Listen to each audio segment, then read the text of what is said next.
कहा क्या मैं नीट का एग्ज़ाम क्लियर कर लूँगी? क्या आप मेरा बता सकते हो कि मैं नीट क्लियर करूँगी कि नहीं करूँगी? मैं उस बेटी के हाथ जोड़कर प्रार्थना करता हूँ, बेटा मुझे किसी का भविष्य देखना नहीं आता, पर इतना जरूर आता है कि अगर तू मेहनत करेगी तो नीट क्या, तू एक दिन इतनी उन्नति पर पहुंच जाएगी कि तुझे पीछे पलट कर देखने की जरूरत नहीं।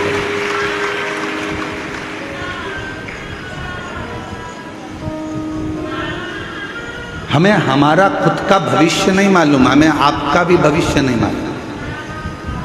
अहमदाबाद के उस फ्लाइट के क्रैश होने पर उनको भी अपना भविष्य नहीं मालूम था कि हम बस केवल यहाँ से बैठकर उड़ेंगे और हमारे प्राण छूट जाएंगे। किसको मालूम है कब कहाँ कैसे जाना पड़ जाए, कब किसके प्राण कहाँ छूट जाए, कब किसको क्या मिल जाए, इसका कोई भरोसा नहीं। और तेरी कृपा का क्या है भरोसा, कब किस पर हो जाए, जरा सी हम पर कर दो, जरा सी हम पर कर दो। तेरी कृपा का क्या है भरोसा, कब किस पर हो जाए, जरा सी हम पर कर दो, जरा सी हम पर कर दो। जिस पर भी हो गई तेरी करुणा कृपा हो, भव पार हुआ, भव पार हुआ। पापी हो चाहे जितना, उसका भी बाबा उद्धार हुआ, उद्धार हुआ। गिद्ध अजामिल कणिका जैसे तेरे मन को भाए, जरा सी हम पर कर दो, जरा सी हम पर कर दो। तेरी कृपा का क्या है भरोसा, कब किस पर हो जाए, जरा सी हम पर कर दो, जरा सी हम पर कर दो। आपकी मेहनत, आपकी लगन, आपका परिश्रम आपको मंजिल तक ले जाए। एक खुद पर विश्वास करो, एक अपनी मेहनत पर, अपनी लगन पर, अपने कर्म पर विश्वास करो, और तीसरे नंबर पर विश्वास करो उस देवाधिदेव महादेव पर कि वो मुझे कभी डूबने नहीं देगा, मेरा हाथ पकड़कर मेरी मंजिल तक छोड़े।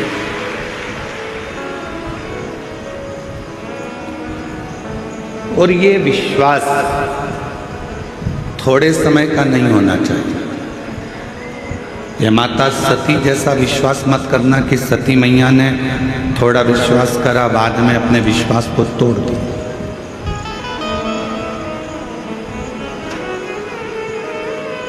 भरोसा समाप्त हो गया।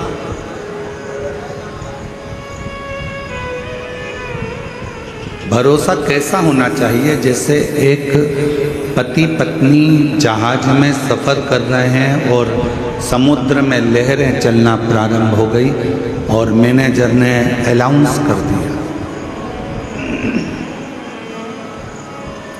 कि ये जहाज पानी में डूबने वाला है।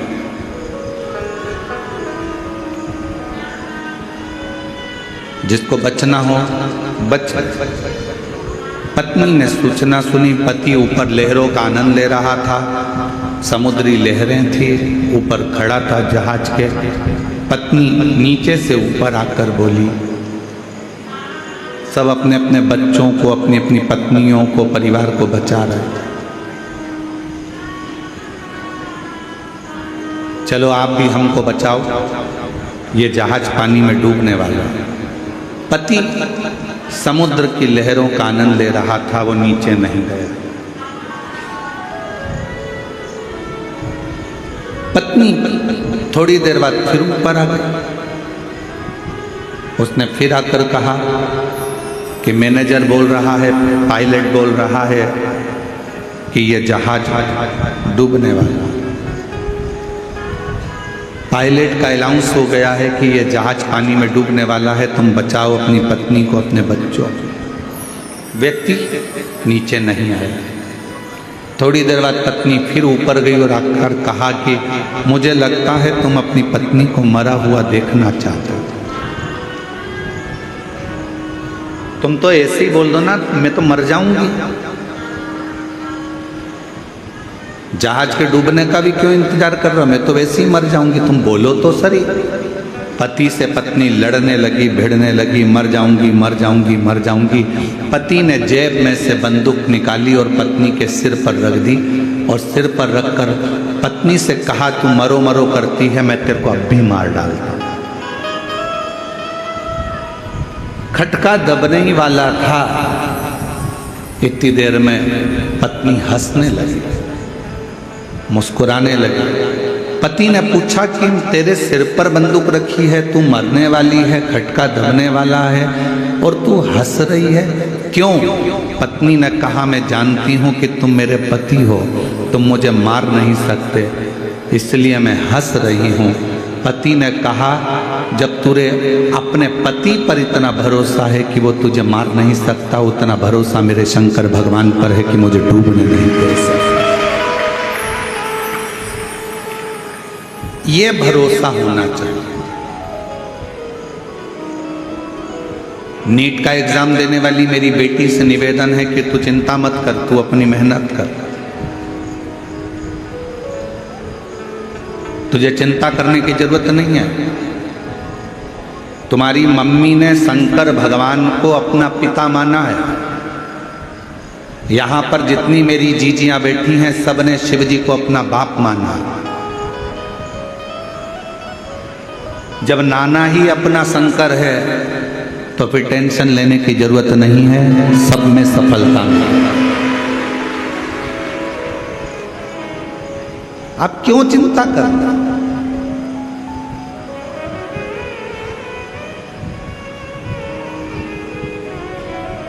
अब सौंप दिया इस जीवन का सब भार तुम्हारे हाथों में है, हार तुम्हारे हाथों में और जीत तुम्हारे हाथों। फिर क्या टेंशन? टेंशन में जिंदगी नहीं जीना, मेंशन में जिंदगी जी। टेंशन डुबा देगा और मेंशन तुम्हें हर संकट से बाहर निकाल देगा। प्रत्येक संकट।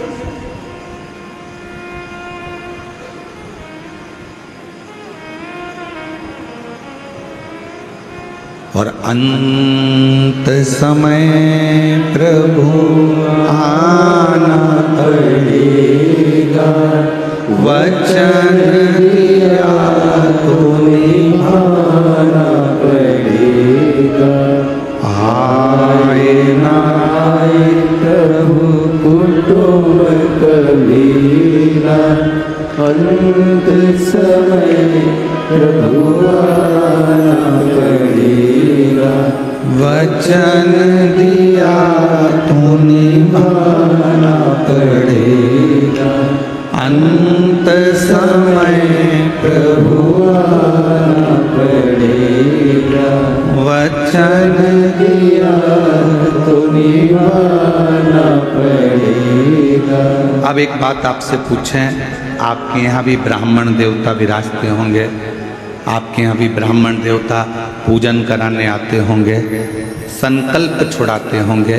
संकल्प में सबसे ज़्यादा जरूरी क्या है? चावल ज़्यादा जरूरी है, दक्षिणा ज़्यादा जरूरी है, फूल ज़्यादा जरूरी है कि पानी ज़्यादा जरूरी है? संकल्प छोड़ने में सबसे ज़्यादा जरूरी है जल। चावल नहीं होगा तो भी चलेगा, फूल नहीं होगा तो भी चलेगा, दक्षिणा नहीं होगी तो भी चलेगा, आप जब स्नान करने के लिए किसी पवित्र नदी में जाती हो, कोई पवित्र नदी में पहुंचती हो, गंगा, यमुना, सरयू, सरस्वती, नर्मदा आदि, कावेरी आदि नदियों में जाती हो, वहाँ तुम्हारे पास कुछ नहीं होता तो पानी हाथ में लेकर संकल्प छोड़ दो। तुम्हारे पास में अगर चावल नहीं है, फूल नहीं है, बेलपत्र नहीं है, दक्षिणा नहीं है, कुछ भी नहीं है, तो भी अगर हाथ में जल है तो तुम्हारा संकल्प अर्थात वो छूट रहा है, ये निश्चित है। और तुम रोज 1 लोटा जल लेकर शंकर जी के मंदिर में जब विश्वास का संकल्प लेकर जाती हो तो शंकर जी उस संकल्प को पूर्ण जरूर करते हैं, शिव उस संकल्प को पूरा जरूर करते हैं। एक विश्वास का संकल्प अपने भीतर। एक पत्र है, अच्छा है।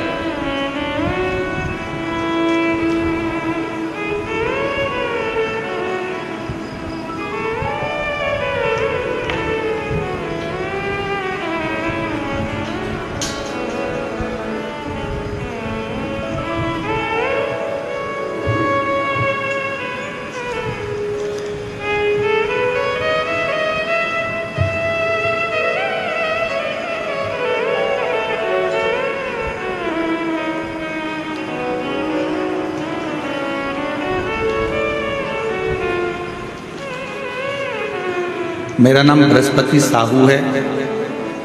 मैं छाछी कसडोल जिला बालोदा बाजार से आई हूँ।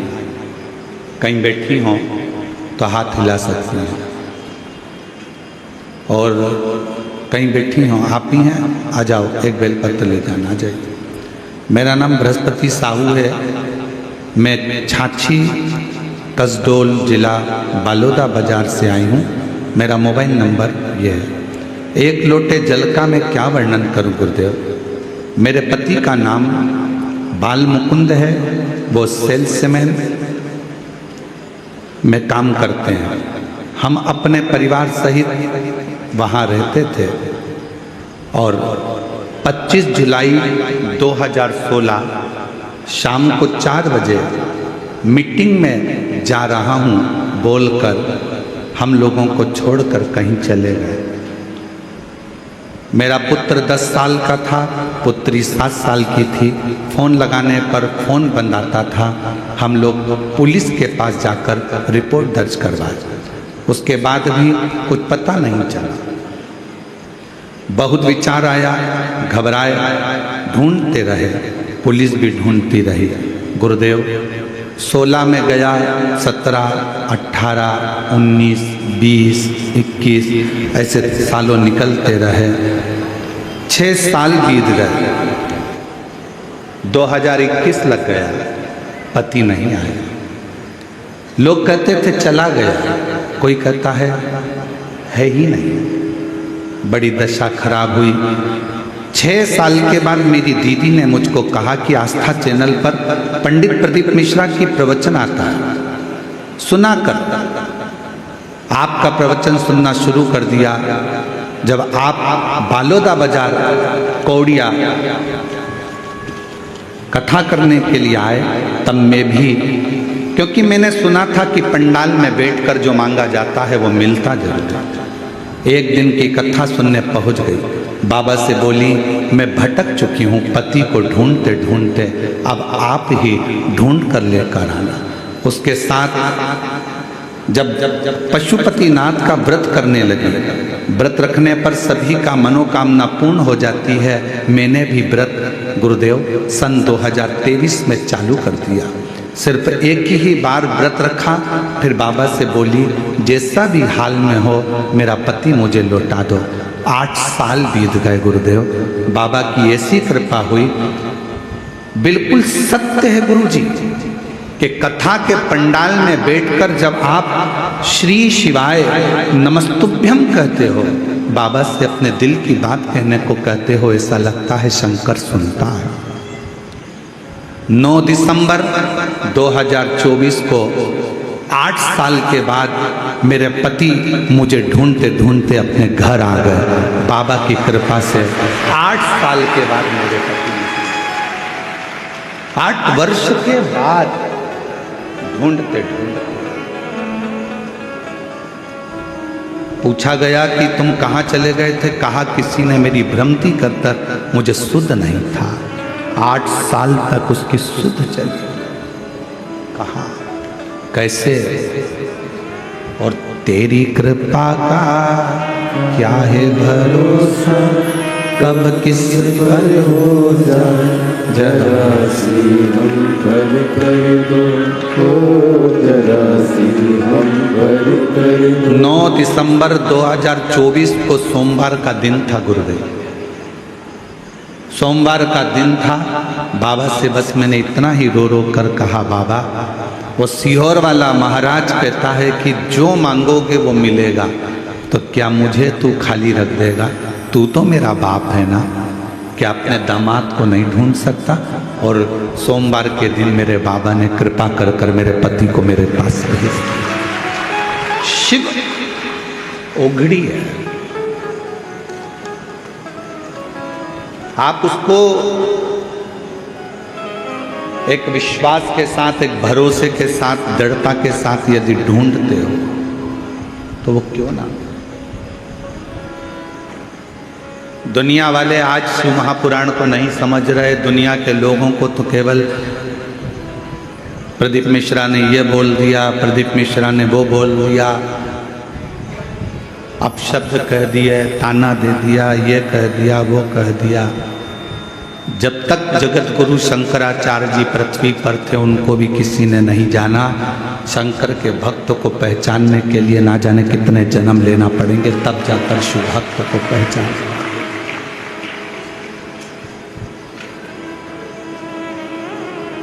बहुत जन्म बार बार लेना पड़ेंगे तो भी किसी शंकर के भक्त को नहीं पहचान सकते। बहुत कठिन।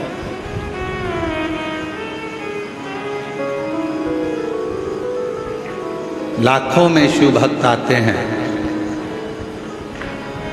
क्यों आएंगे ये? जब तक इनकी झोली बाबा भरेगा नहीं, तो ये एक कथा में आकर, 2 कथा में आकर, 5 कथा में आने के बाद कोई नहीं आएगा। ये भी दूसरे से जाकर कह देंगे मत जाना, हम तो 5 कथा में गए थे, हमारा नहीं सुना। जरूर मेरे बाबा ने इसका हाथ पकड़ा होगा, तो इसने भी पड़ोसी से कहा होगा कि एक बार कथा जाकर कहीं पंडाल में जरूर सुनो। खाली नहीं रहता।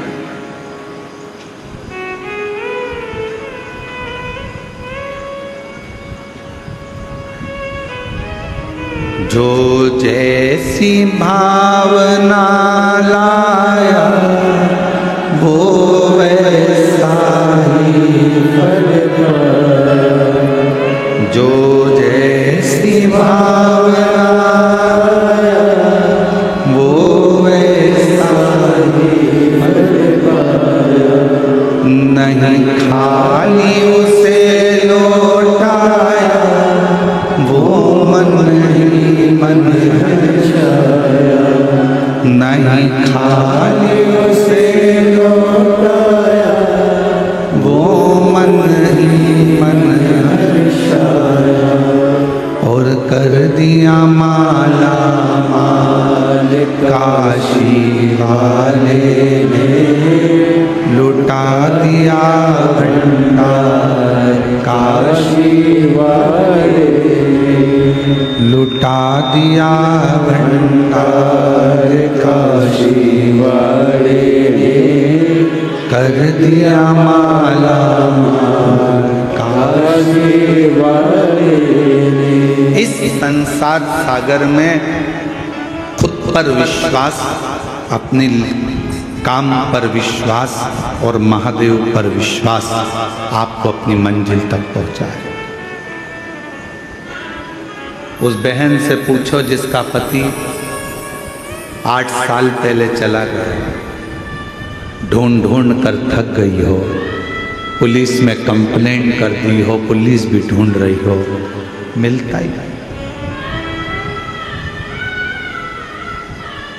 फिर आखिरी में उसने एक ही चीज करी कि अपने शंकर पर विश्वास कर। फिर आखिरी में एक ही बात रह गई कि अब कोई नहीं आया तो वो आए।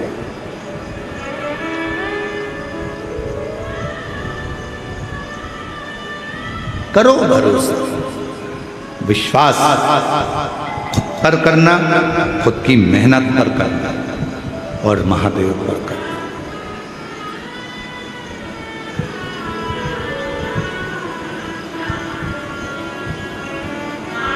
रिश्तेदार कह दें कि हम पर क्या तुम्हारे को भरोसा नहीं है, हम पर क्या विश्वास नहीं है, हम पर क्या भरोसा नहीं, विश्वास नहीं, कह देना, हमें सब पर है,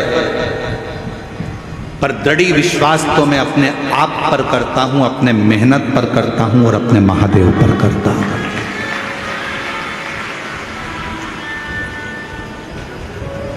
बाकी का मैं विश्वास मैं रखता हूं, है, आप मेरे रिश्तेदार हो, मुझे विश्वास है, आप मेरे पड़ोसी हो, मुझे विश्वास है।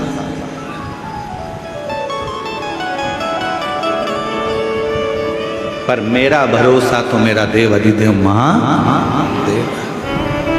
अभी गुरु पूर्णिमा आ रही है, सब लोग गुरु जी बनाएंगे, कोई कहीं का गुरु जी बनाएंगे, कोई कहीं का गुरु जी बनाएंगे, सब गुरु जी बनाएंगे। पर शिव पुराण कहती है कि 50 बार विचार करना तब किसी को गुरु बना। 1000 बार सोचना तब किसी को गुरु बना।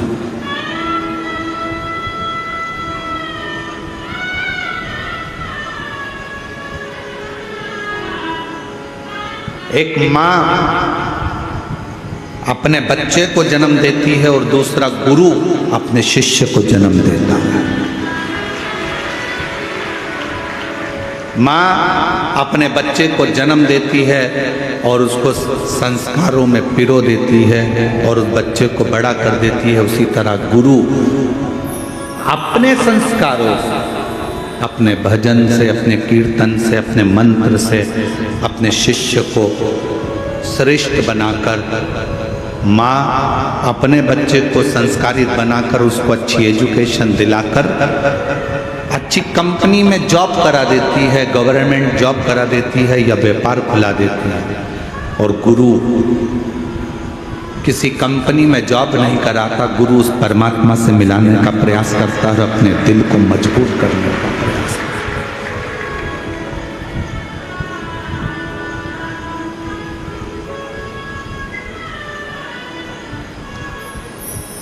ढूंढो, कभी ऐसा गुरु मत ढूंढना जिंदगी में जो दूसरों की बुराइयों में लगा हो। कभी ऐसा गुरु मत ढूंढना जिंदगी में जो दिन भर निंदा में लगा हो। कभी ऐसा गुरु जीवन में मत ढूंढना कि जो लोगों के लिए अपशब्द कहता हो। कभी ऐसा गुरु मत ढूंढना जो जिंदगी भर बस श्राप देता हो, बद्दुआ देता हो, अपशब्द कहता हो, जिसके मुख से कभी भगवान का नाम प्रबलता में नहीं निकला, जिसके मुख से कभी गौ माता के कल्याण की बात ना निकली हो, जिसके मुख से कभी राष्ट्र के कल्याण की बात ना निकली हो, जिसके मुख से संसार के उद्धार की बात ना निकली हो, जिसके मुख से कभी छोटी बेटियों को बचाने की बात ना निकली हो, ऐसा गुरु नहीं चाहिए। गुरु वो होना जो हमारा भी कल्याण करे, राष्ट्र का भी कल्याण करे और जगत का भी कल्याण करे, वो गुरु हो।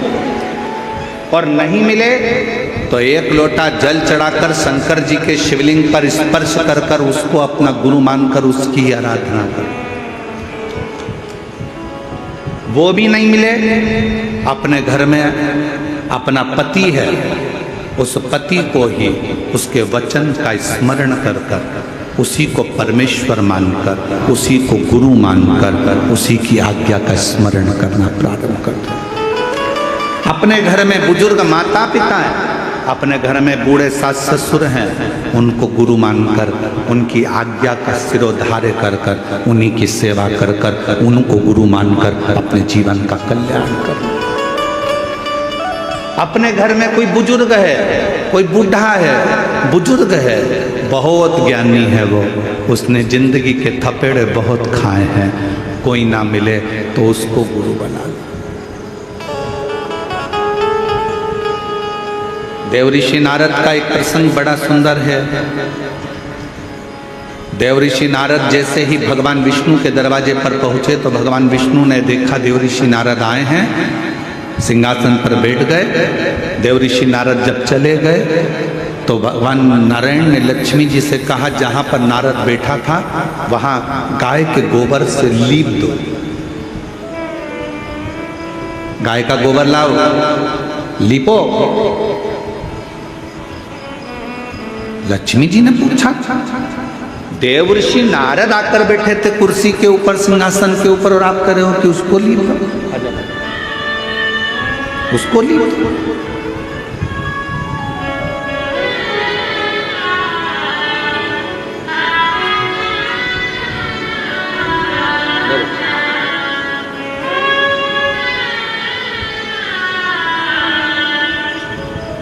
आठ साल के बाद पति को ढूंढ ढूंढ कर थक गई थी, तब 8 साल के बाद वापिस आया। एक बार जोरदार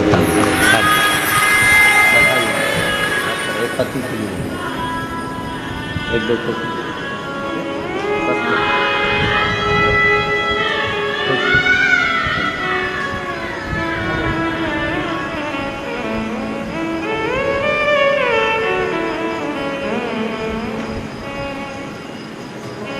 शिव कथा कर, भगवान शंकर का चरित्र कर, शिव पुराण कर,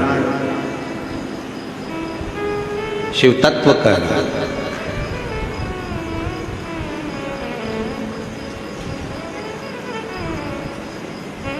देवऋषि नारद जिस सिंहासन पर बैठे थे वहां गोबर से लिपा रहे हैं भगवान नारायण। लक्ष्मी जी ने पूछा क्यों? कहा ये नुगरा है, इसने गुरु मंत्र नहीं लिया, गुरु मनाया नहीं है इसने जिंदगी में। नारद जी ने सुन लिया और भगवान विष्णु के पास आकर बोले कि मेरे जाने के बाद आपने गोबर से लीपा, क्योंकि मेरा गुरु दीक्षा नहीं हुआ है, मेरा गुरु मंत्र नहीं। क्या करूं मैं, किसको गुरु बनाऊं? भगवान विष्णु ने कहा क्यों, कोई गुरु नहीं मिलता? नारद जी कहते हैं मैं तो सर्वश्रेष्ठ गुरु हूं, मुझे किसी गुरु की जरूरत कहाँ? भगवान मुस्कुराकर बोले, नारद संसार में आए हो, भले देवता हो, पर गुरु का होना जरूरी है। किसको गुरु बनाओ? भगवान नारायण ने कहा जो तुझे पृथ्वी पर समुद्र के तट पर पहला व्यक्ति मिले बस उसी को गुरु बना ले। नारद जी भ्रमण करते करते समुद्र के तट पर गए। एक मछुआरा मछली पकड़ने के लिए जा रहा था। नारद जी को सबसे पहले वही मछुआरा दिखा, मछली पकड़ने वाला। नारद जी ने मन में सोचा कि बताओ कि इसको गुरु बनाऊंगा मैं, ये मछली पकड़ने वाला। नारद जी ने मन में सोचा मैं इसको गुरु नहीं बनाऊंगा। नारद जी फिर भगवान विष्णु के पास में गए। प्रभु वहाँ तो गुरु के रूप में एक मछली पकड़ने वाला मिला। नारद जी से भगवान ने कहा कोई भी मिला हो पर गुरु तो बनाओ। नारद जी ने जाकर मछली पकड़ने वाले मछुआरे के हाथ जोड़कर कहा कि मैं तुमको गुरु बनाना चाहता हूँ। मछुआरे ने कहा फालतू बात मत कर, कोने में बैठ जा, मछली पकड़ने जाना है, मुझे देरी हो रही है। चुप चुप चुप चुप। नारद जी चुप होकर बैठ गए। मछुआरा फिर आया। नारद जी ने कहा कि मुझे मंत्र दे दो। चुप चुप चुप चुप। नारद जी चुप बैठ गए। नारद जी ने सोचा मंत्र एक ही मिला है, इसके मुंह से केवल चुप। तो नारद जी भी उसी मंत्र का स्मरण करते करते भगवान विष्णु के पास जाकर कहे प्रभु गुरु भी मिला तो ऐसा गुरु मिला जिसने मंत्र तक नहीं दिया, केवल कह दिया चुप चुप चुप, इसके सिवाय कोई मंत्र नहीं देता। ऐसा गुरु किस काम का? भगवान विष्णु को क्रोध आ गया। नारायण ने कहा नारद तुमने मेरे पास आकर अपने गुरु की निंदा करी है, मैं तुम्हें श्राप देता हूं, 84 लाख योनियां तुम्हें काटना पड़ेगी। 84 लाख योनियों के चक्कर काटना पड़ेंगे तुमको। नारद जी तो हाथ जोड़कर खड़े हो गए, क्षमा कर दो प्रभु, मुझसे गलती हो, अब तो मुझे 84 लाख योनियां काटना पड़ेंगी, अब करूं क्या? लक्ष्मी जी से पूछा, आप बताओ। लक्ष्मी जी बोले, मैं क्या बताऊं। फिर पहुंचे ब्रह्मा जी से कि मुझे 84 लाख योनियां काटना है पृथ्वी पर, आप बताओ क्या करूं। ब्रह्मा जी कुछ नहीं बोले। तब शंकर जी के पास गए। नारद जी, क्या बात है। नारद जी ने कहा 84 लाख योनियां काटना है, भगवान का श्राप लगा है। शंकर भगवान ने कहा अपने गुरु के पास जा, वो बता देगा कि 84 लाख योनि कब कटेगी। गुरु जी से जाकर कहा, मछली पकड़ने जा रहा था मछुआरा, गुरु जी के पांव पकड़ लिए, अब तो छोड़ता नहीं नारद, कृपा करो। गुरु जी ने पूछा, क्या हो गया। मछुआरे ने पूछा, मुझे श्राप लगा है, 84 लाख योनियों के चक्कर काटूंगा तब जाकर मैं पार उतरूंगा। इतने में गुरु जी ने कहा, तुझे 84 लाख योनियों के चित्र मालूम है कि हाँ मालूम है। गुरु जी बीच में खड़े हो गए और कहा, एक काम कर, 84 लाख योनियों के चित्र बना इस रेत पर, समुद्र के तट पर, और इसका चक्कर काट ले, पार हो जाएगा, निकल जाएगा। मछली पकड़ने वाले मछुआरे ने 84 लाख योनियों के फोटो बनवाकर नारद जी से उसका चक्कर कटवा दिया। जैसे ही चक्कर कटा, भगवान विष्णु के पास गए। नारायण ने गले में माला पहनाकर कहा, वाह नारद, तुम तो इतनी जल्दी 84 का चक्कर काट कर आ गए। नारद जी ने कहा, जिसका गुरु मेहरबान तो पट्ठा पहलवान। महाराज साधारण बात नहीं है, मेरा गुरु मुझ पर मेहरबान हो गया। उसने कहा 84 योनियों के चक्कर बना, फोटो बना और चक्कर लगा, पार उतर जाएगा। भगवान विष्णु ने कहा, बस गुरु होता ही ऐसा है, अपने शिष्य का एक क्षण में कैसे भी कल्याण कर देता है, पर करता जरूर है, वो गुरु है।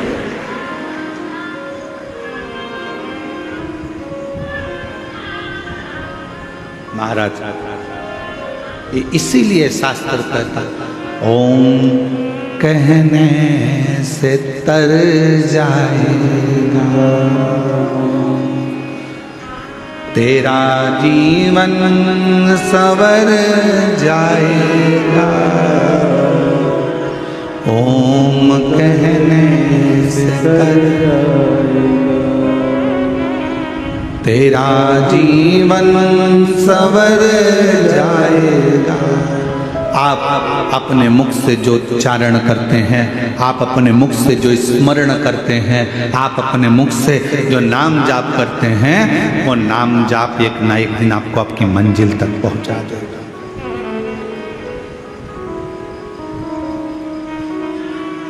दिल से किसको गुरु मानते हो वो आपके ऊपर निर्भर करता है। जरूरी नहीं कि आप उसके सामने पहुंचोगे। एक लब्बे जैसा भी इसने हो सकता है कि गुरु के सामने नहीं पहुंचे तो भी गुरु का भाव उत्पन्न कर ले।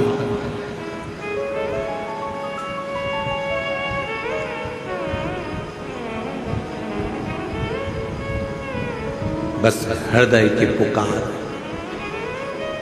हृदय की। जरूरी नहीं कि कहीं आपको गुरु को ढूंढने जाना पड़े, जरूरी यह है कि अपना दिल कहाँ राजी होता है, कौन है जिसके शब्द हमारे हृदय में पहुंच जाएं और हमें भगवान से मिला दें, बस वो। और गुरु बिन ज्ञान न उपजे, गुरु बिन संशय ना मिटे। जीवन में संशय को मिटाने वाला भी अगर कोई गुरु हो, भले आपकी सास हो, आपके ससुर हो, पति हो, पत्नी हो, यहाँ तक शास्त्र कहता है, माता देवहूति ने तो अपने बेटे को गुरु बना लिया था, कपिल महाराज। कोई तुमसे कहे गुरु जी कैसी बात करते हो, क्या अपने रिश्तेदार को गुरु बना, क्यों नहीं। माता देवहूति ने अपने पुत्र बेटा कपिल महाराज को अपना गुरु बनाया था। और कपिल महाराज ने अपनी माँ को ज्ञान दिया था, माँ बुढ़ापे में आँखों से अगर दिखना बंद हो जाए तो इन आँखों से ना देखते हुए भीतर की आँख से अंदर बैठे हुए परमात्मा को देखना चालू कर दे। ये कपिल महाराज बोले। कपिल देव महाराज ने कहा अपनी माता देवहूति से, माँ बुढ़ापे में अगर सुनना बंद हो जाए, इंद्रियां काम करना बंद कर दे, तो अपने भीतर की आवाज सुनना प्रारंभ कर। कपिल देव महाराज ने कहा, मां अपने भीतर की आवाज में। रावण इंद्र को संयम में कर लिया था, रावण ने इंद्र को अपने संयम में कर लिया था, रावण ने इंद्र को अपने वश में कर लिया था, रावण ने 33 कोटि देवताओं को अपने वश में कर लिया था, रावण ने पूरे संसार को अपने वश में कर लिया था। केवल रावण एक चीज वश में नहीं कर पाया था, वो खुद की इंद्रियां थी, जिसको रावण ने वश में नहीं करा था। इंद्र को वश में करना सरल है, पर इंद्रियों को वश में करना कठिन है। ये इंद्रियां बड़ी विचित्र है। कल एक व्यक्ति को आवाज सुनाई नहीं दे रही होगी, तो वो वहां खड़ा होके आवाज लगाने लगा, नाचने लगा। तो एक खड़े होके उसको देखने लगा, दूसरा खड़ा होकर उसको देखने लगा, तीसरा खड़ा होकर उसको देखने लगा, चौथा खड़ा होकर उसको देखने लगा। थोड़ी देर बाद देखा तो पूरा पंडाल उसको देखने लगा। फिर मालूम पड़े ये भी देखने लगे, फिर मालूम पड़े उधर के भी देखने लगे। फिर उधर कोई चिल्लाया, वो नाच रहा था, पुलिस वाले उसको बिठा रहे थे, काय को नाच रहा है भैया, कथा चल रही है, जब नाचने का समय आए तब नाचना। वो तो नाचने लगा तो उधर के लोग खड़े हो गए, फिर इधर के लोग उधर देखने लगे, फिर उधर के उधर देखने लगे। जरा विचार करो, अपनी इंद्रियां, ये नेत्र, ये जिह्वा, ये श्रवण, ये मन, अपनी इंद्रियां अपने संयम में नहीं हो पा रही, तो हम परमात्मा को कैसे देख पाएंगे? रावण इंद्र को अपने काबू में कर लेता, अपने कब्जे में।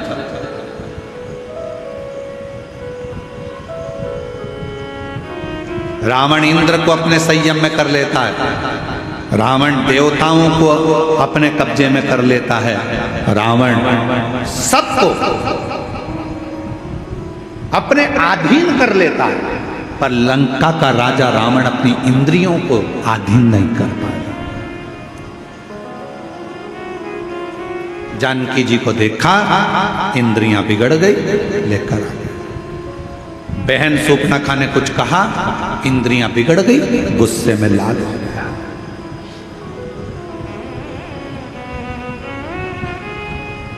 इन इंद्रियों को साधना कितना कठिन है। अरे आज के जमाने में अच्छे अच्छे महात्मा, संत, महाराज, बड़े बड़े जितने भी हैं, इंद्रियों को साधना सबसे कठिन काम है कि ये अपनी इंद्रियों को भी साधे। और इंद्रियों को साधने का सबसे सुंदर अगर कोई तरीका है, आज कलयुग में, कलिकाल में, अगर इंद्रियों को साधने का सबसे सुंदर तरीका है, रावण भी उस तरीके को जान चुका था। रावण ने विचार कर लिया था, मैंने इंद्र को अपने कब्जे में कर लिया, मैंने इंद्र को अपने संयम में कर लिया, मैंने देवताओं को अपने अधीन कर लिया।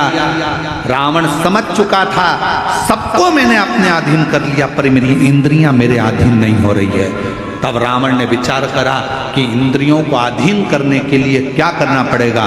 तो मन में सोचा, शंकर भगवान के शिवलिंग पर 1 लोटा जल चढ़ाना पड़ेगा, शंकर भगवान के शिवलिंग को अपनी लंका में लाना पड़ेगा, शंकर भगवान के शिवलिंग को लंका में लाकर पूजन करना पड़ेगी, शंकर भगवान के शिवलिंग के पास रोज जाना पड़ेगा। जब शंकर भगवान को अपन 1 लोटा जल चढ़ाएंगे, शिव जी की आराधना करेंगे, तो इंद्रियां संयम में हो जाएगी। रावण को उसी समय सूचना मिली कि शिव लाना। रावण चले गए कैलाश, शंकर भगवान से शिवलिंग मांगा, लेकर चल दिए। शंकर जी ने सोचा इंद्र काबू में हो गया, चलेगा, देवता इसके काबू में हो गए, चलेगा, पर इसकी इंद्रियां मुझे काबू में नहीं करना है। तो शंकर भगवान का शिवलिंग लाते लाते रावण संध्या करने के लिए रुका और भगवान शंकर का शिवलिंग जमीन पर रख दिया गया। फिर वो उठा नहीं, बाबा वैद्यनाथ के रूप में विराजमान। आज बाबा धाम के रूप में, बाबा वैद्यनाथ जी के रूप में विराजमान।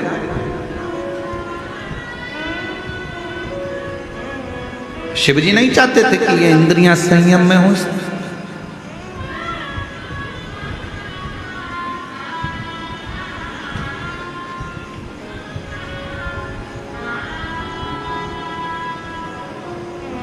महाराज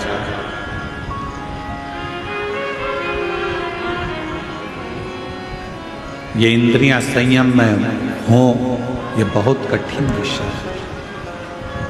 आज के जमाने में, कली काल में, इंद्रियों को संयम में लाने के लिए सबसे सुंदर तरीका है एक लोटा जल सारी समस्या का। यह हमारी इंद्रियों को भी संयम में लाएगा।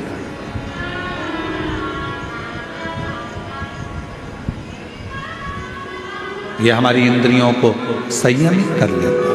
और जब हमारी इंद्रियां संयमित हो जाती हैं, जब हमारी इंद्रियों को संयम मिल जाता है, तो फिर ये जीव आप रूप अपने आप शिव की ओर दौड़ पड़ता, शंकर की ओर। और महाराज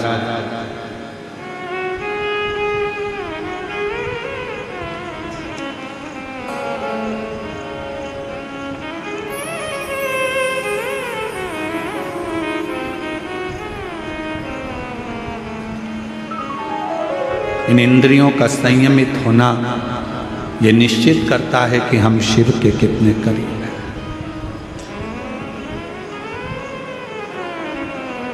जो रावण नहीं कर पाया, सोने की लंका बनाना रावण के लिए सरल था।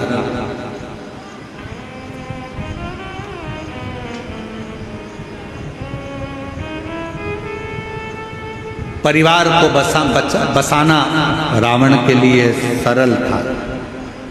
कुटुंब कबीले में रहना रावण के लिए सरल था।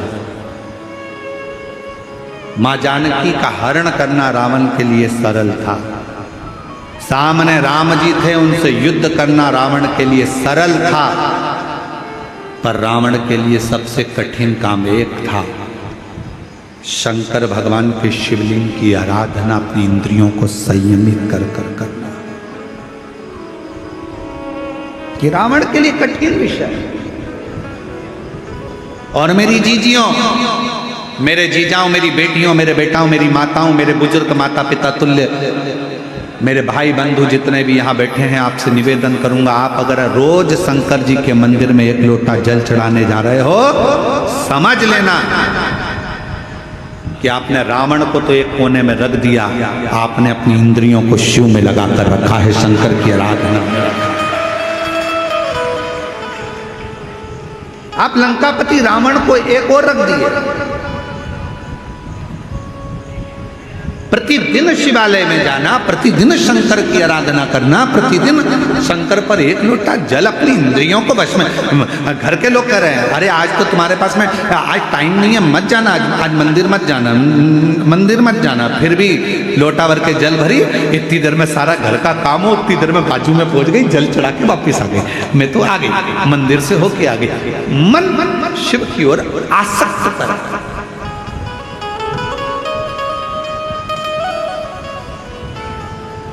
एगो बहन आई हैं,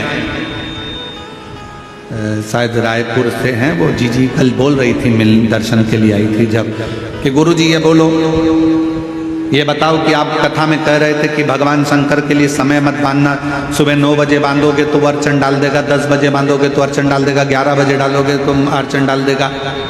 कल वो प्रश्न कर रही थी, शायद है कि गई पता नहीं, तो वो प्रश्न कर रही थी कल। तो मेरा उन बहन से निवेदन है, शंकर भगवान समय नहीं बांधने दे रहे हैं, इसलिए नहीं बांधने दे रहे हैं कि बाप से मिलने का कोई समय नहीं होता। तुम्हारा जब मन पड़ जाए तब अपने बाप से मिलने पहुंच, अपने पिता से।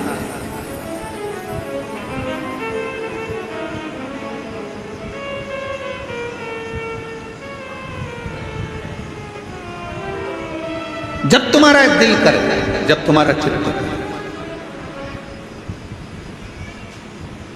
फूलों की कलियों में, काशी की गलियों में, फूलों की गलियों में, काशी की गलियों में, तेरे बिना कुछ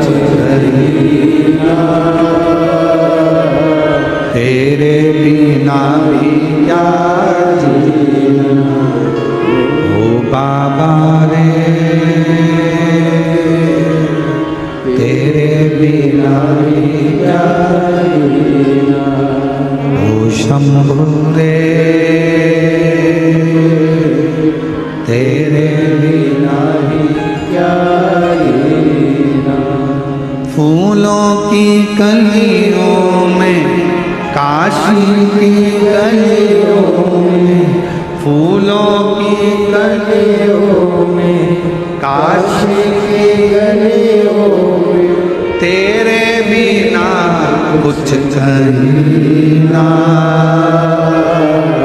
तेरे बिना भी क्या जीना,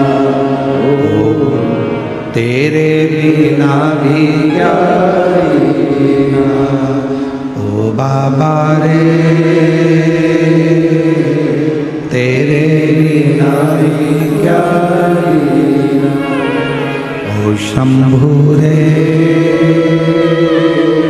तेरे बिना क्या जीना। उसके बिना सब सूना लगे, सब सूना। कोई मीडिया वाले पूछ रहे थे किसी बहन से, हमने तो किसी ने भेजा तो ललित जी के मोबाइल पर सीहोर पहुंचा होगा तो देखा, किसी मीडिया वाले ने यहीं छत्तीसगढ़ में ये निकुंभ की कथा में एक बहन जी से पूछा, बताओ आपको यहाँ आकर कैसा लग रहा है, कहाँ से आई है? उसने कहा मैं वहां से आई हूँ, इतनी दूर से। मीडिया वाला बोला हाँ, कैसा लग रहा है? उसने कहा अपने बाप के घर में बेटी को हमेशा अच्छा ही लगता है। कथा में पूछा जाता है, सोशल मीडिया, यूट्यूबर पूछते हैं आपको कैसा लग रहा है यहाँ आकर? माताएं जवाब देती है अपने बाप का घर है, पिता का घर है। शिव महापुराण की कथा नहीं है, ये मेरे पिताजी से मिलने का एक स्थान है जहां पर बेटी अपने बाप से कहने के लिए आती है। फिर एक ट्रेगल साइकिल चलाने वाले, किसी के पाँव में तकलीफ थी, कोई ट्रेगल साइकिल चलाने वाले कोई भाई से पूछा, उसका भी यूट्यूब पे डला, उससे पूछा तुम अपनी साइकिल से आए इतनी दूर? हाँ। कितना किलोमीटर दूर? कहा 35 किलोमीटर दूर साइकिल चला कर आना। हाँ, किसके लिए? तो वो ट्रेगल साइकिल वाले ने कहा देवादिदेव महादेव के लिए, मन में था इसलिए, मन में था, पहुंचा। और देखो ये लाखों की जो भक्ति दिख रही है, लाखों शिव भक्त यहाँ आए हैं, ये आप लोगों की भक्ति ही आपको लाई। अब आप इतनी सारी संख्या में यहाँ पहुँचे हो तो मेरे शंकर भगवान तुम तो यहाँ पहुँच जाते हो। तुम्हारे कथा में आने से आधे से ज़्यादा टेंशन शंकर जी को हो जाता है कि अभी आके बैठ गई है, आ गया है तो इसको देना तो पड़ेगा। देखो भाई, शादी में अगर आए हो तो फिर तुम जिसके घर आए हो तो उसको मिठाई का डब्बा या साड़ी या कपड़ा तो देना ही पड़ता है। उसी तरह जो शिव महापुराण की कथा में जाकर बैठ जाता है, शंकर भगवान को उसको देना तो पड़ता ही है।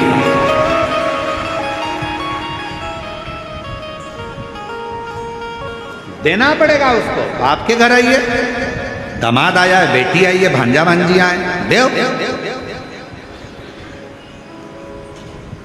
और खाली ना जाता कोई दर से तुम्हारे, खाली न जाता कोई दर से तुम्हारे, मेरी खड़ी हो नहीं बाहें पसारे, अपने हृदय लगा लो, लगा लो कि न जा रहा हो, उठा लो, उठा लो भोले अपने दर से, अब तो ना टालो, गिरा जा रहा हूँ, उठा लो, उठा लो। उसका फर्ज है।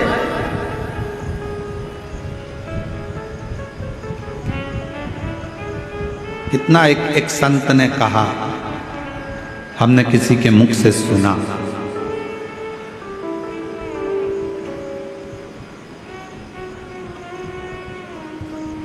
बेटे को देना कर्म है। किसी के मुख से सुना था बाप अगर बेटे को दे रहा है, जमीन दे रहा है, घर दे रहा है, प्रॉपर्टी दे रहा है, पैसा दे रहा है, बेटे को देना कर्म है, पर बेटी को देना धर्म है। अगर बेटे को दे रहा है तो वो अपना कर्म कर रहा है। जो पिताजी दादाजी कर गए जमीन अपने को देगा, अपन अपने औलाद को देगा।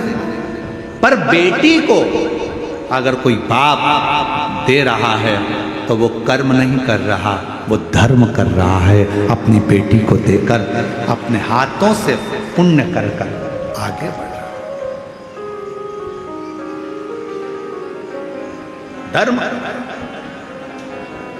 इसलिए शायद मेरे भोले बाबा भी यही क्रम करते हैं। इतनी सारी मेरी जीजियाँ आती हैं ना, बेटियां, तो उनको देकर धर्म उत्पन्न कर लेते हैं। ये देना मेरा धर्म है, आया है, खाली ना चले जाए, इसकी झोली भरना, इसको खुशियां देना, इसको प्रदान करना, आया है।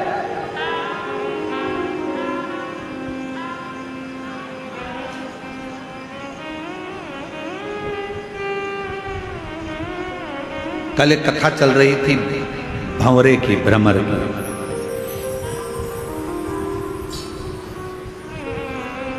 शिवजी ने पार्वती जी से पूछा था कि बचपन में मैंने तुम्हारे पास में मधुमक्खी भेजी थी, भंवरा भेजा था।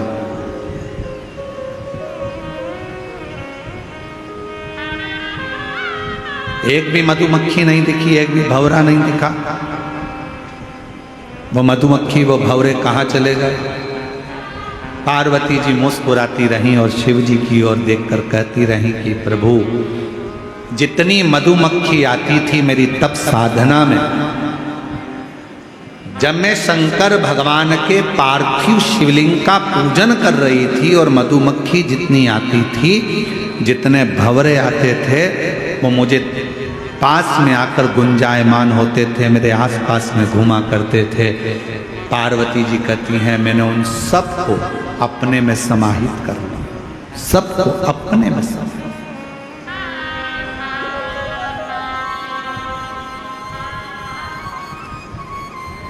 सबको अपने में समाया।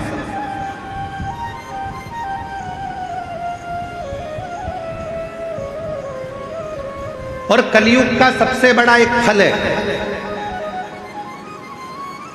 जितने शिव भक्त शिव महापुराण की कथा सुन रहे हो, जितने आस्था चैनल पर सुने, फेसबुक यूट्यूब पर सुने, मोबाइल पर सुने, चाहे कथा के पंडाल में सुन रहे हो, चाहे आस्था चैनल पर सुने, सुन लेना, कलयुग का सबसे बड़ा एक फल है, जो ना सतयुग में था, ना त्रेता में था, ना द्वापर में था।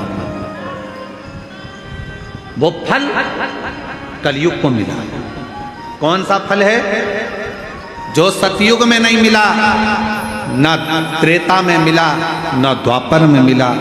कलयुग में वो फल भगवान शंकर ने कली काल के मनुष्यों को दिया है। एक अलग से ऑफर, एक अलग से फल मेरे शंकर जी ने कलयुग को दिया। कौन सा फल? कलयुग का सबसे बड़ा फल है, अगर कोई भगवान के नाम को जप रहा है, राम नाम, कृष्ण नाम, शिव नाम को जप रहा है, कोई दत्त नाम, कोई देवी नाम, कोई आराधना, किसी भी देवता का नाम अगर कोई जप रहा है, मात्र जप रहा है, कलयुग में सबसे बड़ा फल है। अगर मंत्र जाप करने वाले का, नाम जाप करने वाले का भी कभी दर्शन हो जाएगा कलयुग में, तो उसका भी उद्धार हो जाएगा।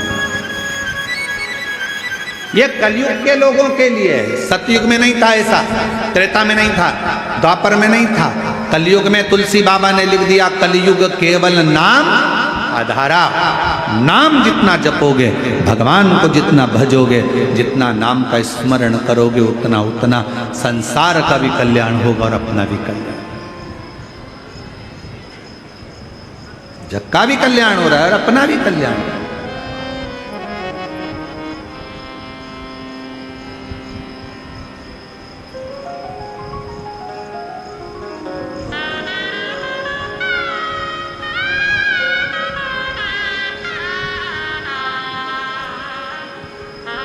बस उसमें अपने हृदय को रमा। पार्वती, मैंने तुम्हारे पास में भंवरा भेजा, पार्वती मैंने तुम्हारे पास में मधुमक्खी भेजी, पार्वती मैंने तुम्हारे पास में अर्चन डालने के लिए बहुत कुछ भेजा, पर समझ में नहीं आया वो गया कहाँ। पार्वती जी कहती हैं प्रभु आपकी आराधना करते समय, आपकी साधना करते समय, आपके मंदिर में जाते समय, आपकी कथा का स्मरण करते समय अगर कोई बड़ी दुख अर्चना, कुछ अगर अड़ंगा भी आ रहा है, कुछ अड़चन आ रही है, तो वो आपके भजन से, आपके स्मरण से, आपके कीर्तन से समाप्त हो जाए।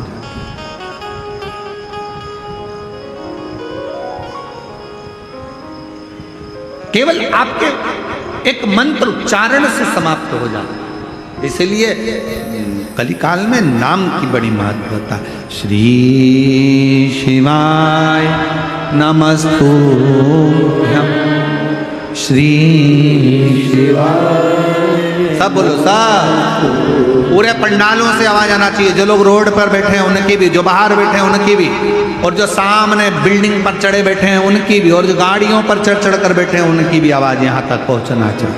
सब बोलो श्री शिवाय नमस्तुभ्यं, श्री शिवाय नमस्तुभ्यं, श्री शिवाय नमस्तुभ्यं, श्री शिवाय नमस्तुभ्यं, श्री शिवाय नमस्तुभ्यं, श्री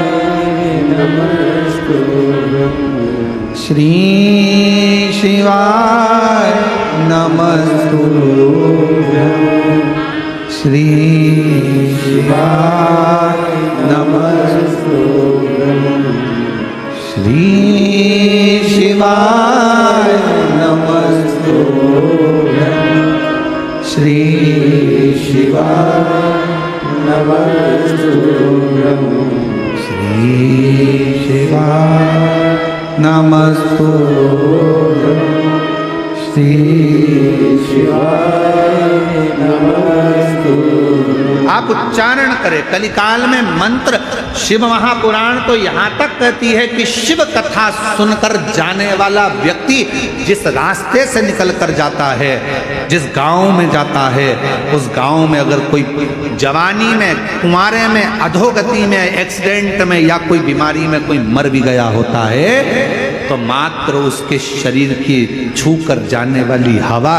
उन जीवों का भी कल्याण कर देती है। इतना शिव महापुराण है।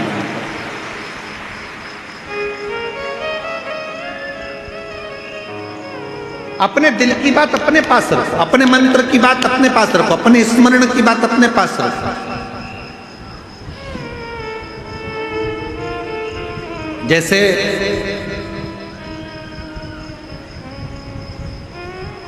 आज के जमाने में साइबर क्राइम ज्यादा हो रहा है।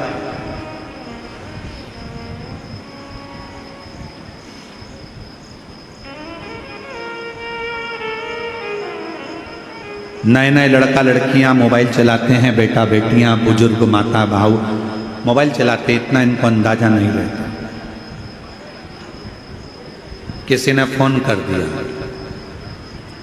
तुम्हारा लड़का गलत काम में पकड़ाया, पुलिस थाने में बंद है, हम इस थाने से बोल रहे हैं।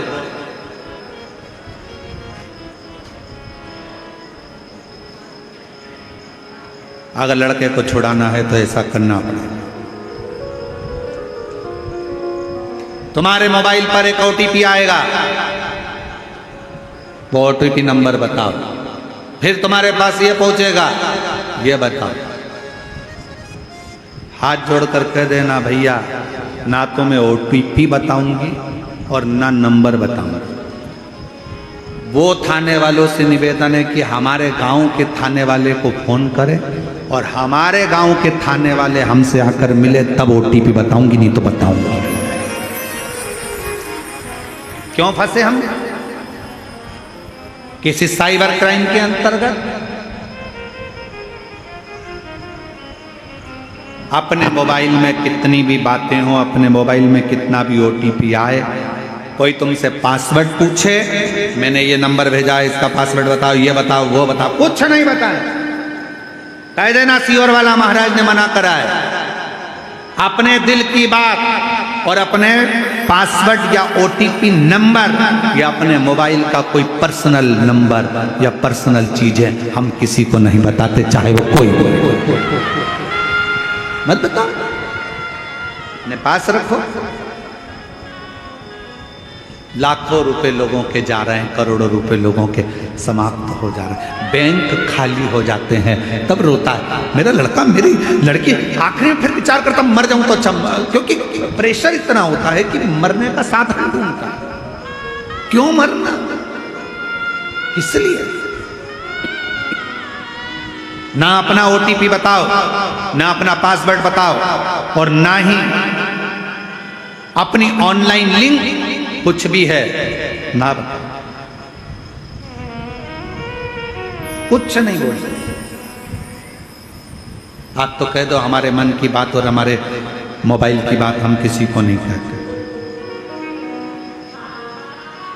हर किसी व्यक्ति से मोबाइल पर चैटिंग भी मत करो। आज के समय में बहुत चैटिंग का बड़ा लफड़ा हो गया। काय को फालतू की चैटिंग करना है तो बैठा है ना, एक बैठा है। कौन? अरे बोलो तो जम के, देव अधिदेव एक बैठा है। आप चैटिंग करना चाहते हो तो हम उसका नंबर दे देते हैं। वैसे पहले देखे गए हैं एक बार, है आप लोगों के पास? अरे बोलो तो जम के, शिव जी का नंबर है ना अपने पास में? तो लिख लो, मोबाइल में लिखो जल्दी से। शंकर जी का एक नंबर है, लिखो। जिसको भी चैटिंग करना है, फ्री रहा करो तो चैटिंग कर लिया करो, जब मन ना लगे तो चैटिंग कर लिया करो। एक ही नंबर है, श्री शिवाय नमस्तुभ्यं, श्री शिवाय नमस्तुभ्यं। कभी कभी ये नंबर नहीं लगे तो दूसरा नंबर भी है। कभी कभी बिजी आ जाए, मान लो लाइन पे नहीं हो, तो दूसरा नंबर भी लिखो। ओम नमः शिवाय, ओम नमः शिवाय।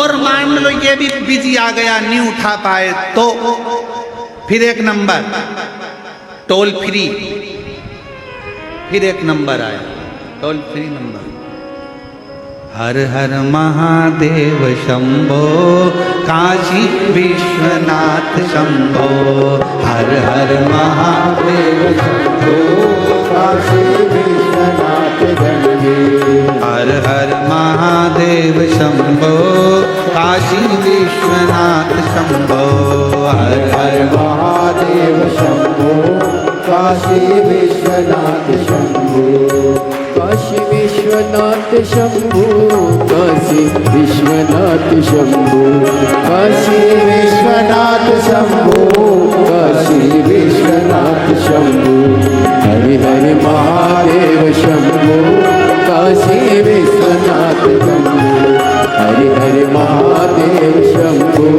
काशी विश्वनाथ शंभो, काशी विश्वनाथ शंभो, काशी विश्वनाथ शंभो, काशी अमरनाथ शंभो, हर हर महादेव शंभो, काशी विश्वनाथ शंभो, हरि हरि महादेव शंभो, काशी विश्वनाथ शंभो, हरि हरि महादेव शंभो, काशी विश्वनाथ शंभो।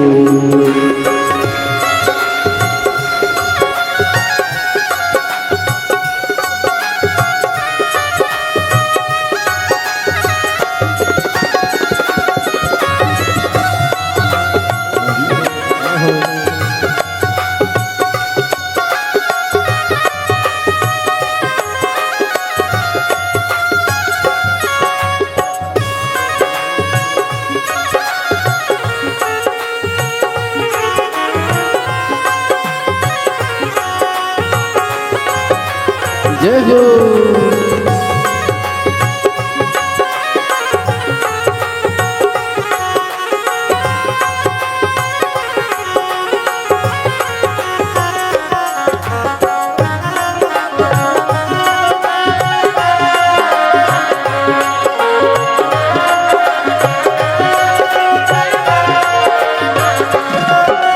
नमो निरंजन निराकार साकार बने हर दंगा, साकार बने हर दंगा, साकार बने हर दंगा।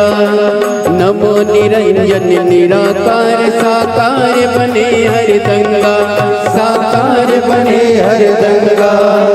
कलित कपूल माल उर्राज पिए हाल हल बंगा। हरि हर महादेव शंभु काशी विश्वनाथ गंगे। हरि हर महादेव शंभु काशी विश्वनाथ गंगे। काशी विश्वनाथ गंगे, काशी विश्वनाथ गंगे। हरि हर महादेव शंभु काशी विश्वनाथ गंगे। हरि हर महादेव शंभु काशी विश्वनाथ गंगे। गंगे काशी विश्वनाथ गंगे, काशी विश्वनाथ गंगे, काशी विश्वनाथ गंगे। हरि हर महादेव शंभु काशी विश्वनाथ गंगे। हरि हर महादेव शंभु काशी विश्वनाथ गंगे।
जट बीच में गंगा नाचे नाचत भुजंग भुजंगा। नाचत भुजंग भुजंगा, हो नाचत भुजंग भुजंगा। जटन बीच में गंगा नाचे नाचत भुजंग भुजंगा, हो नाचत भुजंग भुजंगा। अपनी धुन में गणपति नाचे नाचे रिद्धि सिद्धि संगा, हो नाचे रिद्धि सिद्धि संगा, हो नाचे रिद्धि सिद्धि संगा। हरि हरि महादेव शंभु काशी विश्वनाथ गंगे। हरि हर महादेव शंभु काशी विश्वनाथ गंगे। काशी विश्वनाथ गंगे सदा शिव पार्वती संगे। काशी विश्वनाथ गंगे सदा शिव पार्वती संगे। हर हर महादेव शंभु काशी विश्वनाथ शंभु। हरि हर महादेव शंभु काशी विश्वनाथ गंगे।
डम डमरू बाजे गावत ताल तरंगा गावत ताल तरंगा गावत ताल तरंगा डिमक डिमक डिम डमरू बाजे गावत ताल तरंगा गावत ताल तरंगा गावत ताल तरंगा डिमक डिमक डिम दागे पट मुरली और चंगा मुरली और चंगा मुरली और चंगा हरि हरि महादेव शंभु काशी विश्वनाथ गंगे हरि हरि महादेव शंभु काशी विश्वनाथ गंगे हर हर महादेव शंभो काशी विश्वनाथ गंगे हरि हरि महादेव शंभु काशी विश्वनाथ गंगे हर हर महादेव शंभु काशी विश्वनाथ गंगे हरि हरि महादेव शंभु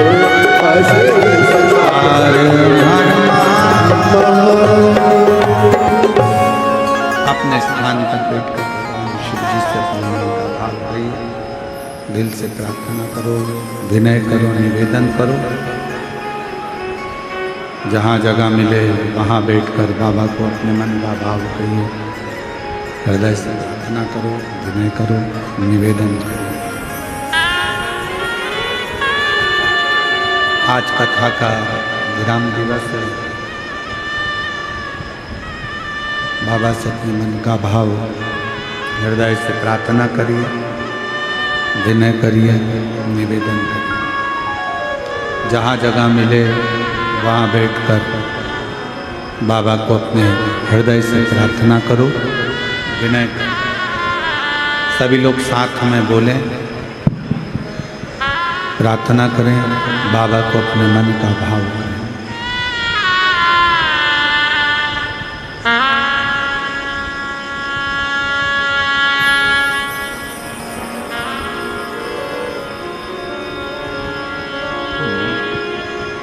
श्री शिवाय नमस्तु श्री शिवाय नमस्तु श्री शिवाय नमस्तु श्री शिवाय नमस्तु श्री शिवाय नमस्तु भोला सब दुख काढ़ो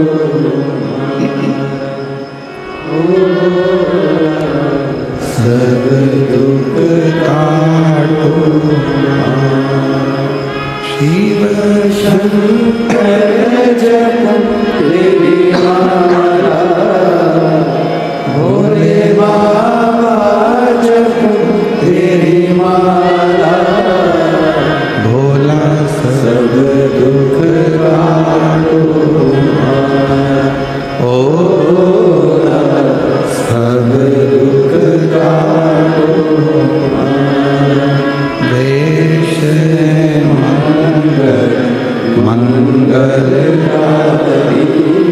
देश मंगल मंगलकारी शमशानवासी हमारा शमशानवासी हमारा ओ भोला सब दुख काटो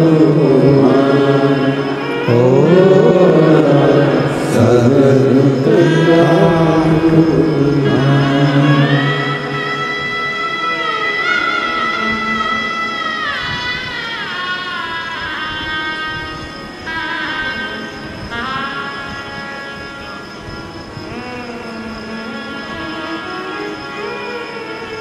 बाबा देवादिदेव महादेव भगवान शिव ओ गर्दानी त्रिकालदर्शी कैलाशी विनाशी शंकर की कथा करें। शिव महापुराण की कथा वर्णन कर रही है। शिव जी का चरित्र कह रहा है। भगवान शंकर ने मां पार्वती जी से पूछा, इतने भंवरे, इतनी मक्खियां, मधुमक्खियां कहाँ गई? जगत जननी मां कहती है कि पूजन करते समय जो मेरे करीब में आता था मैं उसको अपने अंदर ही समा लेता।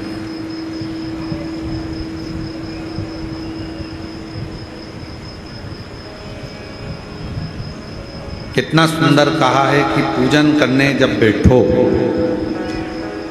आराधना करने बैठो, पूजन करने बैठो, साधना करने बैठो, भजन करने बैठो, आसपास में कोई क्या बोल रहा है, क्या कर रहा है, क्या कह रहा है, उससे मतलब नहीं। आप अपनी साधना में मन लगाओ।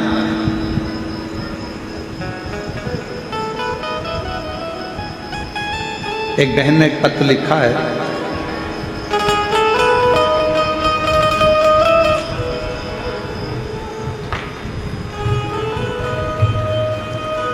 इंदिरा निर्मलकर, मेरे पति नीलकमल निर्मलकर,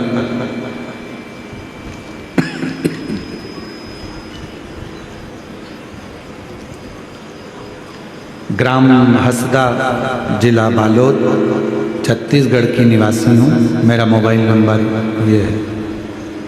मेरी शादी को 10 साल हो गए थे, मेरा कोई संतान नहीं था। डॉक्टरों को बहुत दिखाती लेकिन कुछ भी परिणाम नहीं निकलता। फिर मुझे मेरी दीदी ने बताया कि टीवी पर शिव महापुराण की कथा आती है, सीहोर जिले के रहने वाले पंडित प्रदीप मिश्रा जी कथा करते हैं, उसको सुनना प्रारंभ करा। परेशानियां इतनी थी, बाबा को छोड़ दी। टीवी पर आपकी कथा सुनी, उसमें कहीं बैठी हों तो एक बेलपत्र लेने के लिए आ सकती हैं। इंदिरा निर्मलकर, पति नीलकमल निर्मलकर, ग्राम हसदा, जिला बालोदा, छत्तीसगढ़। लोगों के ताने सुनती, अपशब्द कहते, आड़ा टेढ़ा कहते, कोई मुझे बांझ कहता, कोई कुछ कहता, पर मैंने भी आपकी कथा सुनकर एक विश्वास अपने अंदर एकाग्रित करा। पशुपतिनाथ का व्रत किया और पशुपतिनाथ का व्रत किया और 1 महीने के अंदर मेरा गर्भ ठहर गया। 24 मई 2023 में बाबा की कृपा से मुझे संतान की प्राप्ति हुई और बाबा की ऐसी करुणा हुई कि बाबा की कृपा से मेरे घर में औलाद की प्राप्ति, संतान की प्राप्ति शिव की कृपा से। पर बच्चा तो हुआ, एक लड़की ने जन्म लिया गुरुदेव, पर कुछ समय के बाद हो सकता है हमारी लापरवाही या अन्य चीज के कारण बेटी का भगवान के घर चली गई। बहुत निराश हो गई मैं। मेरे माँ बाप मेरे को देखकर रोते, इतने सालों के बाद तो बच्चा हुआ, वो भी चली गई। पर मैंने अपना विश्वास नहीं तोड़ा। आप कहते हो ना गुरुजी, विश्वास को मत तोड़ना, तो सूखे हुए पेड़ में भी एक दिन फल आ जाता है अगर विश्वास पक्का है।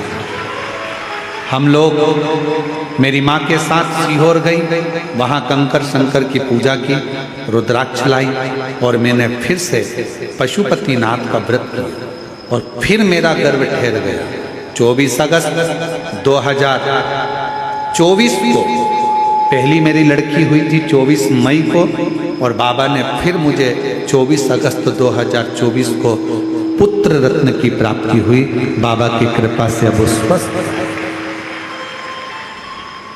एक विश्वास। ये 10 साल, एक 20 साल के बाद में भी संतान की प्राप्ति। पूर्णिमा साहू मेरे पति का नाम किशन साहू। 2005 में शादी हुई थी और 2005 के बाद में जो बच्चे होते थे वो मर जाते थे। 2 बार गर्भ में शांत हो गए, उसके बाद नहीं हुए। बाबा की कृपा से 20 साल के बाद बाबा ने गर्भ ठहराया और संतान की प्राप्ति 20 वर्ष से।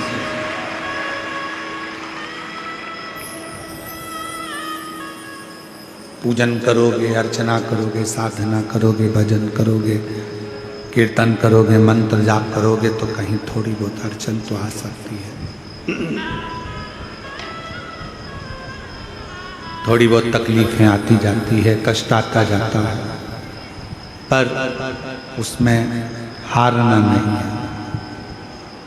अपने विश्वास को टूटने नहीं देना, अपने भरोसे को टूटना नहीं चाहिए। पूर्ण भरोसा, पूर्ण भरोसा।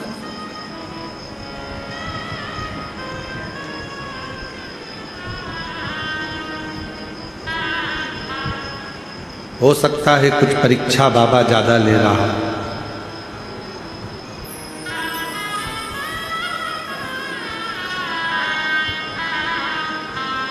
जहां स्वार्थ रहता है वहां से परमात्मा दूर हट जाता है।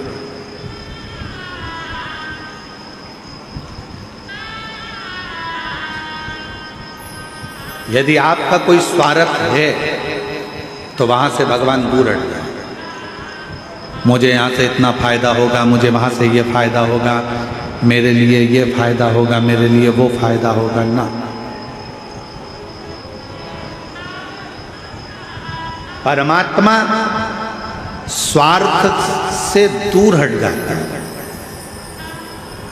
आप लोगों ने भी देखा होगा, कोई कोई जगह ऐसी होती है जहां पर किसी ने कुछ कहा, उन्होंने कहा कि तुम्हारे यहाँ ऐसा तो हो वैसा, तो किसी ने कहा ऐसा तो हो वैसा। फिर धीरे धीरे वहां पर जब धन सामने आने लगता है, थोड़ा सा पैसे की मात्रा बढ़ने लगती है, तो वो फिर भजन कीर्तन स्मरण तप साधना फीकी हो।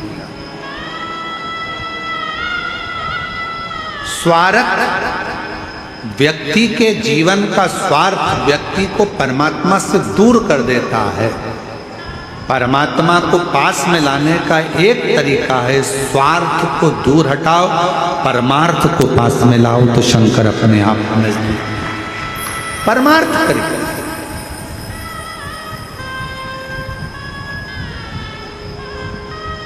जब आप बेजापुर महाराष्ट्र से 26 तारीख को कथा सुनोगे 1 बजे से 4 बजे तक, उसमें आप सुनोगे कि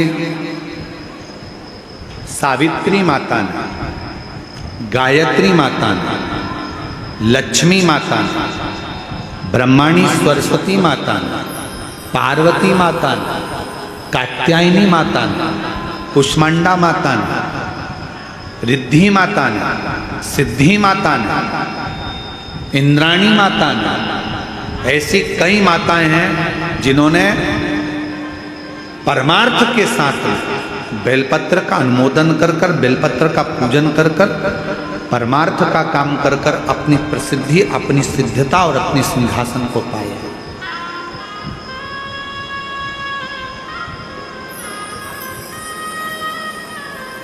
श्री गणेश जी महाराज की धर्मपत्नी रिद्धि और सिद्धि क्या ऐसे ही शंकर जी की बहू बन गई?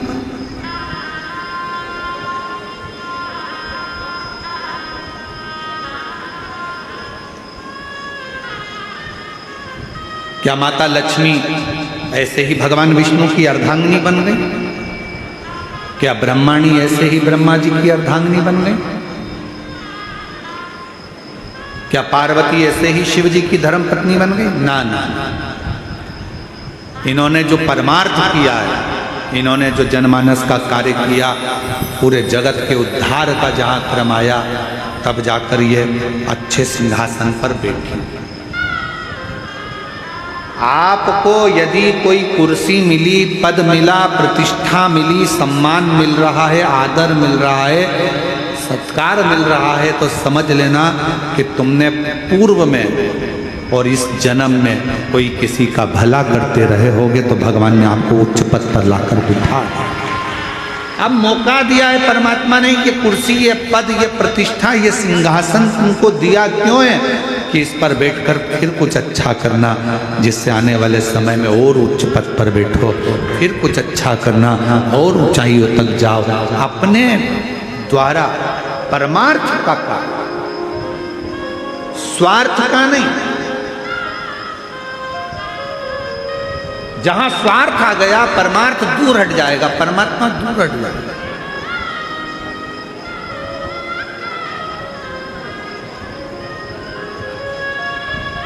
मेरी जीजियां एक उत्तर दोगी क्या छत्तीसगढ़ की?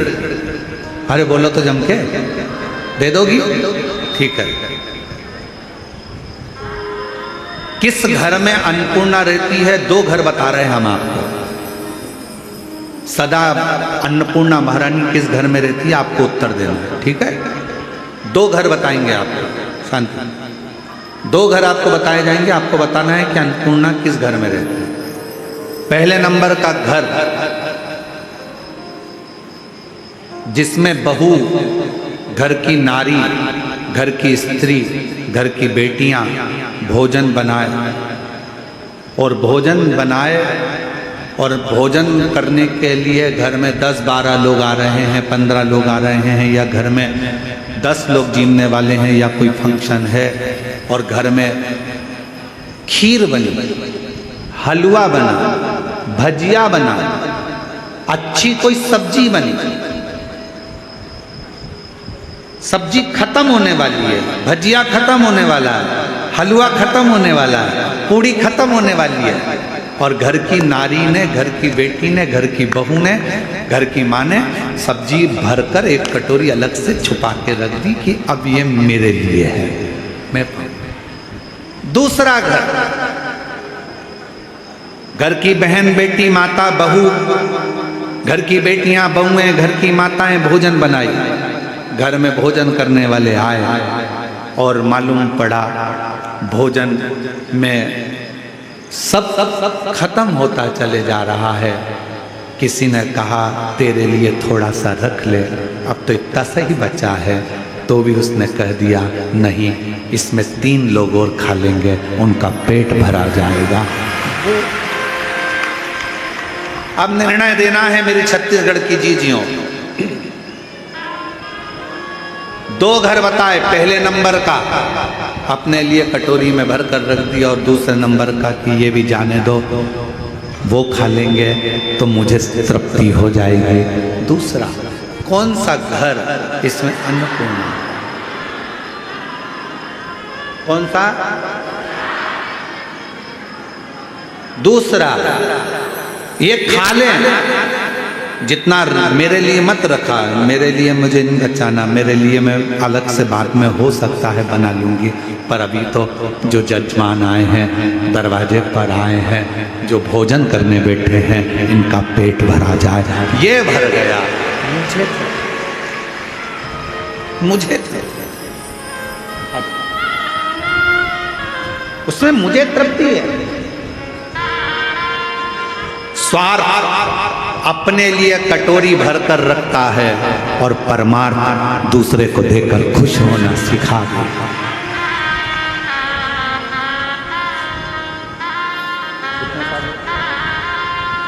शंभो प्रणाम करो, नमन करो, प्रणाम करो। 10 साल के बाद हुआ है, एक बार जोरदार ताली बजाएं।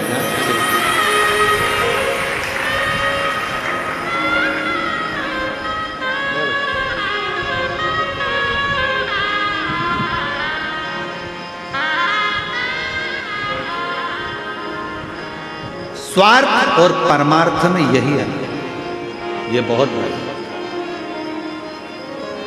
स्वार्थ अपने लिए होता है, परमार्थ जगत के लिए होता है। और जिसने जिंदगी में परमार्थ करना प्रारंभ कर दिया, परमार्थ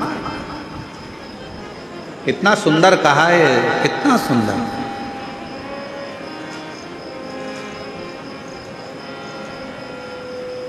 शिव जी ने पार्वती से पूछा, पार्वती तुम्हें मालूम है मैंने तुमको क्यों स्वीकार करा? जरा ध्यान देना कथा की ओर, बहुत सावधानी की कथा है, आज विराम की भी है और समझने की भी है। पार्वती तुमको मालूम है मैंने तुमको क्यों स्वीकार करा?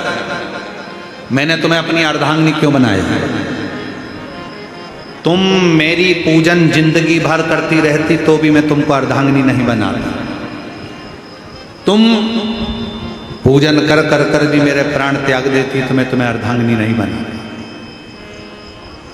और पार्वती मैंने तुम्हें अर्धांगिनी क्यों बनाया तुमको मालूम?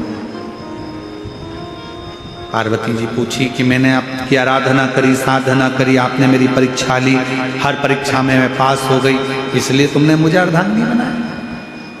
नहीं पार्वती, मैंने तुम्हें अर्धांगिनी तब बनाया जब श्रावण का महीना आया और उस श्रावण के महीने में तुम्हारी सखी बेलपत्र को लाकर तुम्हारे हाथ में थी और उस समय पर बेलपत्र उस सखी को मिली नहीं थी। तुम एक गुफा के अंदर बैठकर साधना कर रही थी, तुम बालू का शिवलिंग बनाकर पूजन कर रही थी, तुम्हारी सखी ने एक बेलपत्र लाकर दी और बेलपत्र जो सखी लेकर आई थी उसके मन में चल रहा था कि यह बेलपत्र मैं भी बाबा को समर्पित करूं। तुमने वो बेलपत्र लिया, मुझे समर्पित करने के लिए उठाया और साथ में जो तुम्हारी सहेलियां बैठी थी उन सहेलियों से कहा एक काम करो, बेलपत्र एक है और कोई चढ़ाने के लिए दिख नहीं रहा, एक काम करो इस बेलपत्री में आप भी अपना स्पर्श कर दो, आप और हम मिलकर एक साथ बेलपत्र चढ़ाते हैं, बाबा स्वीकार।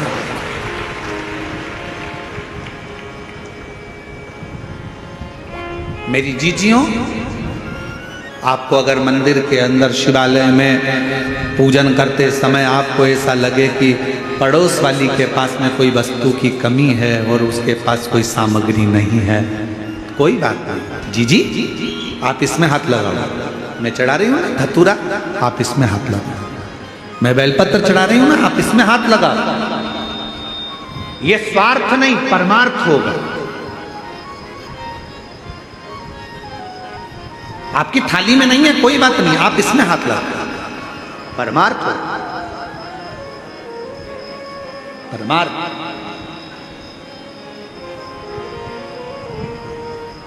और मत बुरे कर्म कर बंदे वरना पछताएगा, भगवान की आंखों से तू बच नहीं पाएगा, तू बच नहीं पाएगा।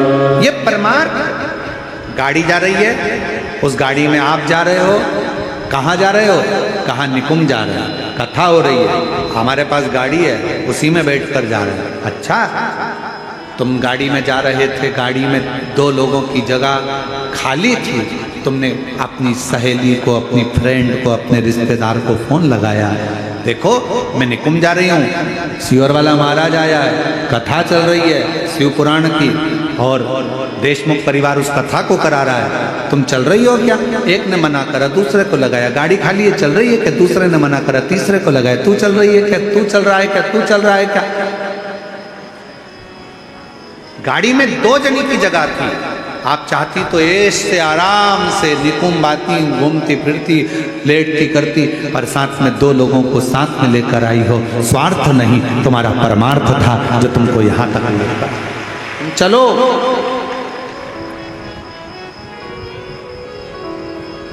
चलो। और फिर निवेदन है, फिर निवेदन, भजन, सत्संग, शिव महापुराण की कथा और भगवान का स्मरण अकेले नहीं, प्रयास करना। एक बार घर के लोगों को जरूर बोलना, तुम चल रहे हो क्या? मैं जा रही हूँ, सुनोगे क्या? चलोगे? नहीं, मैं तो टीवी के सामने सुन लूँ, कोई बात, बस मैं मोबाइल पर सुन लूंगा, कोई बात, बस। बोलना अपना फर्ज है, कहना अपना फर्ज और फिर आगे उस परमात्मा की मर्जी।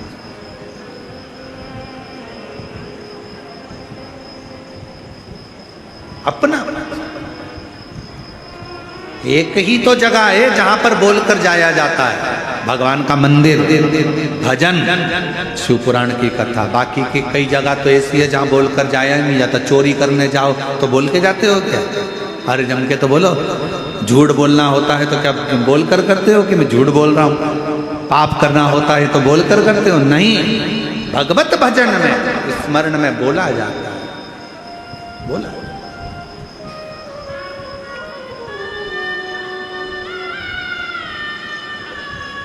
स्वार्थ में नहीं, परमार्थ में। पार्वती जी, मैंने तुम्हें परमार्थ के बल पर पाया। परमार्थ। पार्वती कह रही है कि मैंने सारी मधुमक्खियों को, भंवरों को अपने अंदर समा लिया था। शिवजी ने कहा कि फिर वो भंवरे मक्खी कब काम आएंगे? जब समय आए। सब थोड़ा समय का इंतजार करा करो। धूप नहीं रहती, कभी कभी छांव आ जाती है, कभी छांव भी चली जाती है, फिर धूप आ जाती है। ये जिंदगी का ऐसा ही रुतबा है, कभी छांव कभी धूप, उसी तरह कभी सुख और कभी दुख का क्रम तो चलता है। आएगा जाएगा, आएगा जाएगा। कितनी समझदार मेरी जीजियां बैठी हैं। वो बीच में यहाँ पंडाल लगा, वहाँ पंडाल लगा, बीच में थोड़ी सी जगह खाली है। यहाँ पंडाल लगा, वहाँ पंडाल लगा, बीच में थोड़ी जगह खाली है। यहाँ पंडाल लगा, वहाँ पंडाल लगा, बीच में थोड़ी जगह खाली है। जहाँ जगह खाली है, धूप आती है तो मेरी बहनें तुरंत, धूप आते से मेरी जीजियां तुरंत अपने सिर पे पल्लू ले लेती हैं। धूप आते से अपने सिर पे कपड़ा रख लेती हैं। धूप आते से अपने सिर पर छाता रख लेती हैं। उनको मालूम है कि अगर धूप आए तो सिर पर कपड़ा रख लो, धूप आए छाता लगा लो। ये कपड़ा कोई दूसरा नहीं, ये छाता कोई दूसरा नहीं। अपने देवाधिदेव महादेव की छत्र छाया में आ जाओ, अपने पूर्वजों के हाथ के नीचे आ जाओ, थोड़ा सा छांव कर लो। कौन सी छांव? ये दुख की जो धूप आती है, तकलीफ की अगर धूप आ रही है, थोड़ा कष्ट आ रहा है, थोड़ी परेशानी आ रही है, तो थोड़ी देर के लिए परमात्मा के मंदिर का छाता, भगवान की कथा का छाता, थोड़ा सा सत्संग भजन का एक कपड़ा अपने सिर पर डाल लो। थोड़े दिन में ये धूप दुख की, तकलीफ की, कष्ट की चली जाएगी। जब ये धूप चली जाएगी तो वापस सुख की छाया आ जाएगी। फिर छाते की जरूरत नहीं। थोड़ा आया, अभी धूप आई थी, मेरी जीजियां छाता लगा रही थी, थोड़ी कपड़ा लगा रही थी, कोई कुछ लगा। उनको मालूम है कि धूप थोड़ी देर में जाएगी, हमेशा नहीं टिक सकती। रात का अंधेरा छटेगा और दिन का प्रकाश आएगा। उनको मालूम, एक जैसा नहीं। उसमें चतुरता तुम्हारी रखना मेरी बहनों, मेरी जीजियों, मेरी माताओं, मेरे भाई, मेरे जीजाओं, चतुरता तुम्हारी रखना। जैसे धूप में छाता लगा लेते हो, दुख में परमात्मा का द्वार पकड़ो। परमात्मा ज्यादा कर्जा हो जाता है, ज्यादा तकलीफ आ जाती है, ज्यादा दुख आ जाता है, तो घर में जो रकम होती है ना, सोने चांदी के जेवर होते हैं ना, वो दुकान पर चले जाते हैं। बोलो जाते कि नहीं जाते? दुख आता है, अपने कीमती जेवर दुकान पर चले जाते हैं। दुकान वाला कहता है इतने अच्छे अच्छे जेवर क्यों बेच रही हो, इनको क्यों गिरवे रख रही हो? तुम्हारे जेवर हैं, पहनोगी तो अच्छा लगेगा।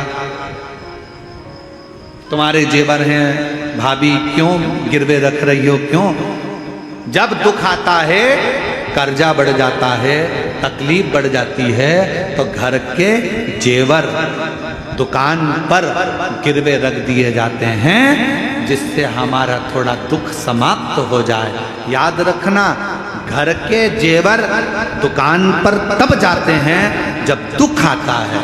उसी तरह दुकान पर जेवर जाए, उससे पहले इस मन को शंकर के पास भेज दो तो दुख कटना प्रारंभ हो। जेवर दुकान पर जाए उससे पहले मन को मंदिर तक भेजो, शिवालय तक भेजो, शंकर तक भेजो।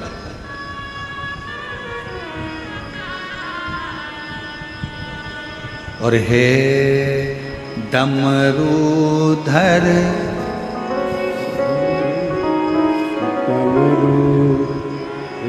डमरूधर भोले शंकर हम भी तुमको दिल दे बैठे। डमरूधर भोले शंकर हम भी तुमको दिल दे बैठे। कम पहले से ही कम तो न थे के और मुसीबत ले बैठे। कम पहले से ही कम तो ना थे और एक मुसीबत ले बैठे। डमरूधर भोले शंकर हम भी तुमको दिल दे बैठे। ये दिल परमात्मा को देओ। तुम शिवालय तक चले जाओगे, तुम्हारी मेहनत दुगनी कर लोगे, तुम मंदिर तक चले जाओगे, तुम शिव महापुराण तक चले जाओगे तो तुम्हारा घर का जेवर, तुम्हारी प्रॉपर्टी कभी किसी बैंक में या किसी दुकान पर नहीं रखाएगी। तुम अपने आप को शिव को तो रख कर देखो, अपने आप शंकर। शिव कथा कर रही है। समय आया एक अरुण नाम का असुर हो गया। अरुण नाम का असुर एक असुर ऐसा था जो हर चीज में तर्क करता था। कोई भगवान का भजन कर रहा है तो तर्क करेगा, कोई भगवान का स्मरण कर रहा है तो तर्क करेगा। तर्क करने वालों की कमी नहीं है दुनिया में, बहुत तर्क करने वाले मिलेंगे, दिन भर तर्क करते हैं।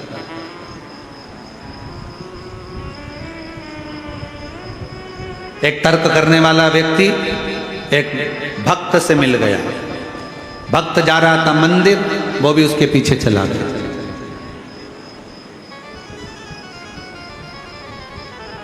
मंदिर में जैसे ही भक्त ने भगवान को प्रणाम करा, वो भी प्रणाम करता हुआ देखकर पीछे पीछे आ गया।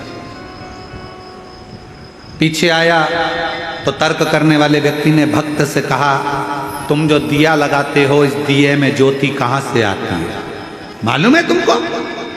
अब भक्त कैसे बताए बेचारा कहां से आती है?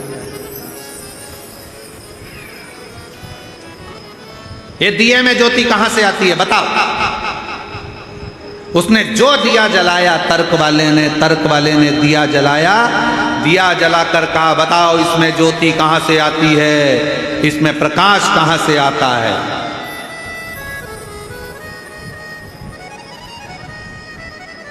कहां से आता है? भक्त कहने लगा, ये सब भगवान की कृपा है, भगवान के भाव से। कहां से आता? जल्दी बोलो, इसमें ज्योति कहां से आई? तो भक्त ने उसमें फूंक मार दी। उसने कहा, मैं पूछ रहा था कहां से आई? भक्त ने कहा, जहां से आई थी वहीं चली गई।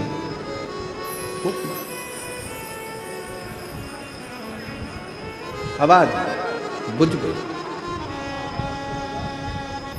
ज्योत देने वाला वो है, प्रकाश देने वाला वो है।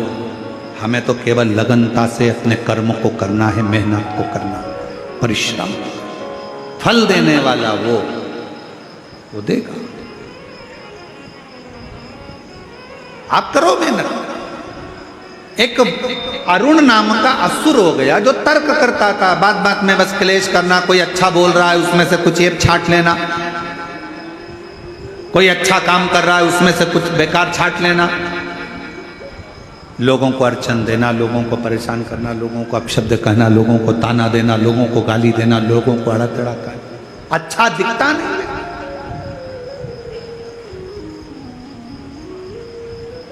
ऐसे कई लोग संसार में हैं जिनको आपकी अच्छाई नहीं दिखेगी।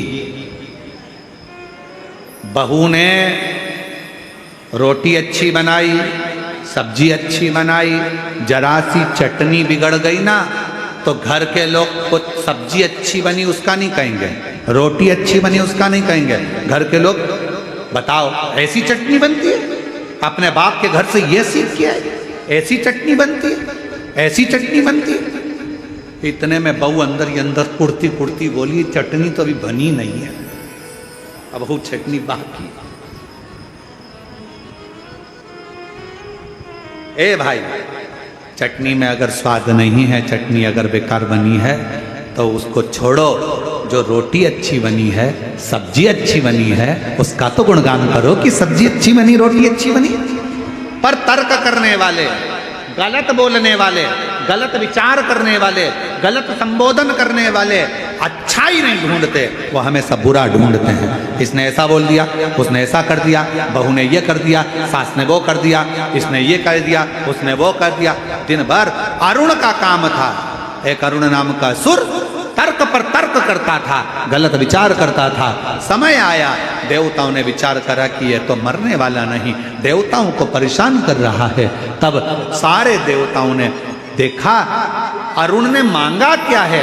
अरुण ने ब्रह्मा जी का तप कर कर वर प्राप्त कर लिए थे, ना मुझे पृथ्वी पर चलने वाले 4 पांव वाले मारे, ना पृथ्वी पर चलने वाले 2 पांव वाले मारे, मुझे पृथ्वी पर चलने वाला कोई ना मार पाए। तब अरुण तो बहुत प्रबल हो गया, अब करें तो करें क्या, मरने को तैयार नहीं। तब देवताओं ने भगवान शंकर की आराधना कर, शिव की आराधना, और बाबा देव अधिदेव महादेव से विनय करा, शिव जी से विनय करा, भगवान शंकर से विनय करा। भगवान शंकर से कहा बाबा और ऐसा डमरू बजाया, सारा कैलाश पर्वत मगन हो गया। डमरू बजाया भोलेनाथ ने, सारा कैलाश पर्वत मगन हो गया। ऐसा डमरू बजाया भोलेनाथ ने, सारा कैलाश पर्वत मगन हो गया। सारा कैलाश पर्वत मगन हो गया, सारा कैलाश पर्वत मगन हो गया। सारा कैलाश पर्वत मगन हो गया, सारा कैलाश पर्वत मगन हो गया। ऐसा डमरू बजाया भोलेनाथ ने, सारा कैलाश पर्वत मगन हो गया। ऐसा डमरू बजाया भोलेनाथ ने, सारा कैलाश पर्वत मगन हो। बड़े भाव से दोनों हाथों से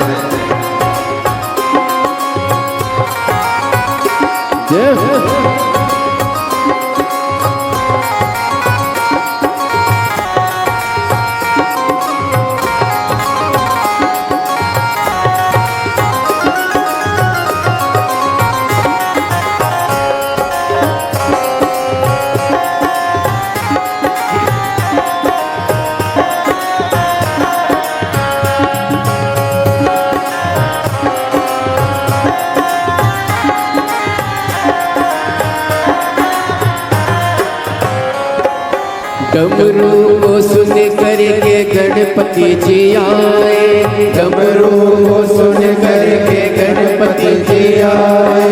गणपति जी आए संग नारद को लाए, गणपति जी आए।